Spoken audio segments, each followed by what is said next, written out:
Okay, आज तपाईहरुलाई मैले यो काइनमास्टरमा कसरी भिडियो एडिटिङ गर्ने भन्ने सिकाउन गइरहेको छु।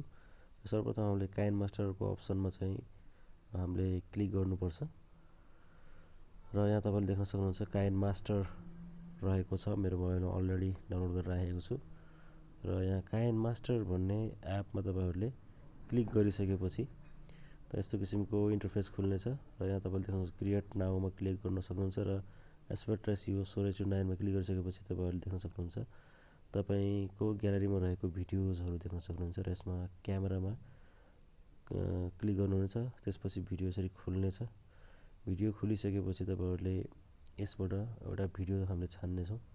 यो 17 सेकेन्डको भिडियो रहेको छ जसमा तपाईहरुले देख्न सक्नुहुन्छ यो भिडियोमा चाहिँ अब त्रिभुवन इन्टरनेशनल एयरपोर्टको र फिल्टरहरु पनि एड गर्न सक्नुहुन्छ। जस अन्तर्गत तपाईहरुले यहाँ थुप्रै फिल्टरहरु देख्न सक्नुहुन्छ जसमध्ये हामीले यो वाम W11 छ नि त्यसमा छान्यौं र विविध भन्ने छ त्यसमा पनि तपाईहरुले V05 भन्ने चाहिँ हामीले अप्सन छान्यौं यहाँनेर र तपाईहरुले भिडियोमा अलिकति चेन्जेस भएको देख्न सक्नुहुनेछ र भिडियो प्ले गर्दाखेरि तपाईले यसरी देख्न सक्नुहुनेछ त्यसको चाहिँ फिल्टर राखेकोले चाहिँ चेन्ज भएको छ।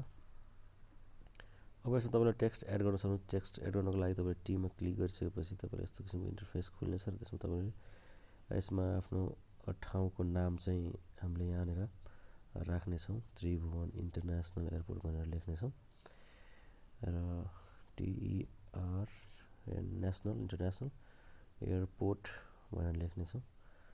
त्यो लेखिसकेपछि तपाईहरुले के गर्न सक्नुहुन्छ भन्दाखेरि यसलाई त्यो एरो रहेको छ तलको त्यहाँ टच गरेर चाहिँ हल्का स्मल गराएर स्क्रिनमा ठ्याक्कै एडजस्ट गर्न सक्नुहुन्छ र त्यसै तपाईले यता सिलेक्ट गर्न सक्नुहुन्छ। फन्ट साइज फन्ट तपाईहरुले त्यो अनुसार मिलाउन सक्नुहुनेछ र त्यसैगरी कलर पनि राख्नु र त्यसलाई यहाँसम्म एक्सटेन्ड गरेर राख्न सक्नुहुनेछ।